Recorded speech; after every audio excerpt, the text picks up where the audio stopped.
Hello everyone, welcome to lucky education. और आज हम देखेंगे chapter number 5 contemporary South Asia के छोटे छोटे स्मॉल स्मॉल क्वेश्चंस देखेंगे और उसके थ्रू हम रिवीजन करने की कोशिश करेंगे। शुरुआत करते हैं। पहला क्वेश्चन है व्हाट इंक्लूड्स साउथ एशिया। तो साउथ एशिया में कौन कौन से देश आते हैं, ये चीज़ आपको ध्यान में रखनी है। और मैप के पर्सपेक्टिव से भी ये क्वेश्चन बहुत इंपॉर्टेंट है। तो देखो, साउथ एशिया जो है ना, साउथ एशिया का मतलब है जो हमारा एशिया कॉन्टिनेंट है। मान लो ये एशिया कॉन्टिनेंट है, तो एशिया कॉन्टिनेंट के साउथ में जो रीजन आता है उस रीजन को हम बोलते हैं साउथ एशिया। ईस्ट में जो रीजन आएगा उसको ईस्ट एशिया, नॉर्थ में जो रीजन आएगा उसको नॉर्थ एशिया, और वेस्ट में जो रीजन आएगा उसको वेस्ट एशिया, और सेंटर में जो रीजन आएगा उसको बोलेंगे सेंट्रल एशिया। और ख़ास बात, साउथ और ईस्ट के बीच में जो एशिया आता है उसको हम बोलते हैं south east Asia. South east Asia में आपको पता होगा, साउथ ईस्ट एशिया में एक ग्रुप है जिसका नाम है आसियान। और आसियान की फुल फॉर्म आप मुझे कमेंट करके बताओगे, मैं आपसे जानना चाहूँगा। और ये भी आपके लिए क्वेश्चन है कि आसियान कब बना, ये भी आपको कमेंट करके बताना है। सो फॉर नाउ अब हम देखेंगे साउथ एशिया क्या है। तो ये जो देश यहाँ पे दे रखे हैं, इंडिया, पाकिस्तान, भूटान, बांग्लादेश, श्रीलंका, मालदीव, ये देश मिलकर बनाते हैं साउथ एशिया। तो ये रहा हमारा प्यारा भारत, ये रही श्रीलंका, ये रहा मालदीव, ये रहा बांग्लादेश, भूटान और नेपाल। ये देश मिलके बनाते हैं, प्लस पाकिस्तान मिलके बनाते हैं साउथ एशिया। अफगानिस्तान को इसमें कंसीडर नहीं करते हैं, ये चीज़ आप ध्यान रखना। अफगानिस्तान वेस्ट में या फिर सेंट्रल में इसको कंसीडर करते हैं। विच पार्टी डोमिनेट्स मालदीव। अभी हमने देखा ये है आपका मालदीव, छोटा सा आइलैंड कंट्री है। श्रीलंका भी आइलैंड कंट्री है। तो मालदीव में एक पार्टी बड़ी फेमस है, उस पार्टी का नाम बताना है। तो वो है मालदीवियन डेमोक्रेटिक पार्टी। तो मालदीवियन डेमोक्रेटिक पार्टी है जो मालदीव में डोमिनेट करती है, दबदबा बनाए रखती है। अब आपको बताना है कि इंडस वाटर ट्रीटी, या फिर हम कहें इंडिया और पाकिस्तान ने इंडस वाटर ट्रीटी कब साइन की थी। तो इंडिया एंड पाकिस्तान ने इंडस वाटर ट्रीटी साइन की थी 1960 में, सितंबर 1960 में। और इसके बिचौलिया हुआ करते थे, वर्ल्ड बैंक ने इसको मतलब ट्रीटी को करवाया था। ये चीज़ भी आप ध्यान रखनी। अब मैं आपको यहाँ पे एक क्वेश्चन देता हूँ, आपको कमेंट करके बताना है कि इंडस वाटर ट्रीटी किसके बीच में साइन हुई है। तो आपने देख लिया, इंडिया और पाकिस्तान के बीच में। तो इंडस वाटर ट्रीटी में इंडिया की तरफ से कौन थे और पाकिस्तान की तरफ से कौन थे, ये चीज़ आपको कमेंट करके बतानी है। I would like to know your comments. Okay, next, when Sri Lanka got independence. तो श्रीलंका को कब आज़ादी मिली, तो आपको पता होना चाहिए जैसे ही हमारा देश भारत आज़ाद हुआ तो उसके नेक्स्ट ईयर श्रीलंका को आज़ादी मिल जाती है। अगला question, when India and Pakistan signed, signed की स्पेलिंग सही कर लेना, SIGNED, ठीक है।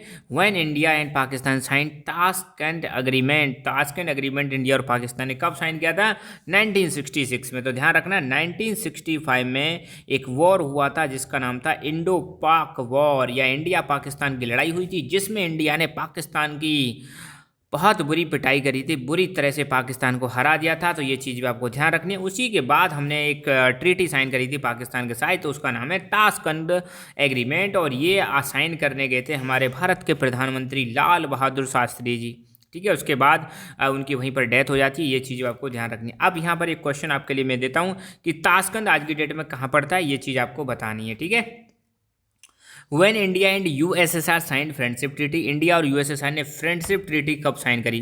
तो देखो, इसका साइन करने का पर्पज़ तो आपको पता होना चाहिए। 1971 में इंडिया और पाकिस्तान की लड़ाई होने वाली थी, तो उससे पहले ही इंडिया ने USSR के साथ एक फ्रेंडशिप ट्रीटी साइन की थी अगस्त 1971 में।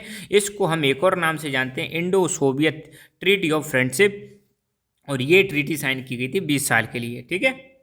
अच्छा, ये चीज़ आपको यहाँ पर कमेंट करके बतानी है कि भारत की तरफ से इस ट्रीटी को किसने साइन किया था, ये चीज़ आपको कमेंट करके बतानी है।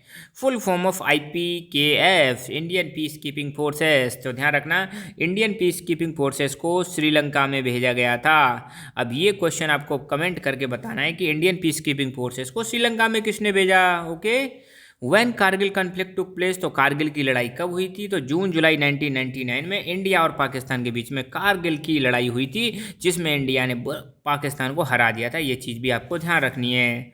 ओ, श्रीलंका का पुराना नाम क्या है, जल्दी बताइए। श्रीलंका का पुराना नाम है सिलोन, ध्यान रखना।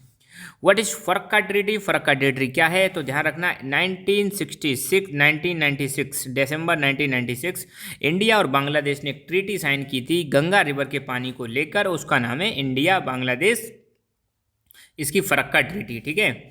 इंडिया ने न्यूक्लियर टेस्ट कब कब कंडक्ट किए हैं तो बताना है आपको। तो इंडिया ने पहला न्यूक्लियर टेस्ट कंडक्ट किया था 1974 में, और दूसरा न्यूक्लियर टेस्ट कंडक्ट किया था 1998 में। अब आपके लिए मैं दो क्वेश्चन देता हूं। जब पहला न्यूक्लियर टेस्ट किया था तो उस समय भारत के प्रधानमंत्री कौन थे, और जब दूसरा न्यूक्लियर टेस्ट किया था तो उस समय भारत के प्रधानमंत्री कौन थे। तो बताइए शिमला एग्रीमेंट कब साइन हुआ, तो ये चीज़ आप बतानी है।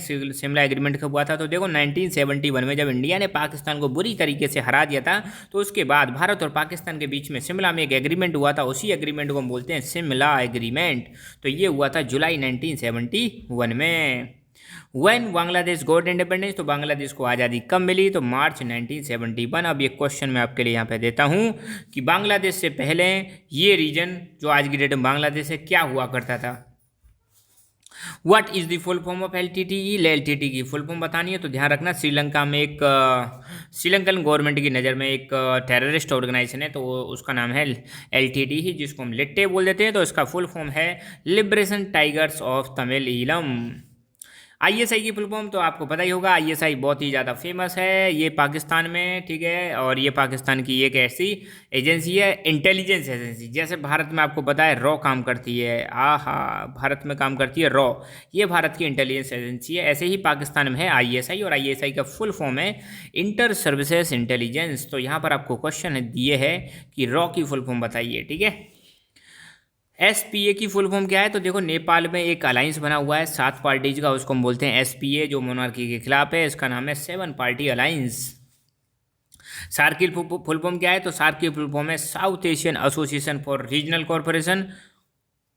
सार्क बना था 1985 में, और सार्क कंट्रीज में फ्री ट्रेड करने के लिए एक एग्रीमेंट साइन हुआ था जिसका नाम है SAFTA, south Asian free trade agreement, 2004 में साइन हुआ था। ये चीज़ आपको ध्यान रखनी है। भूटान कब कॉन्स्टिट्यूशनल मोनार्की बनता है, तो भूटान 2008 में बनता है कॉन्स्टिट्यूशनल मोनार्की। तो आज के लिए इतना ही। ये है हमारा टेलीग्राम चैनल लकी एजुकेशन, इसको आप ज्वाइन कर सकते हो। यहाँ पर आपको आने वाले वीडियोज़ की नोटिफिकेशंस प्लस ये जो वीडियोज़ हैं इनकी PDF आपको मिलती रहेगी। So thank you so much, keep learning, keep enjoying, and God bless you all.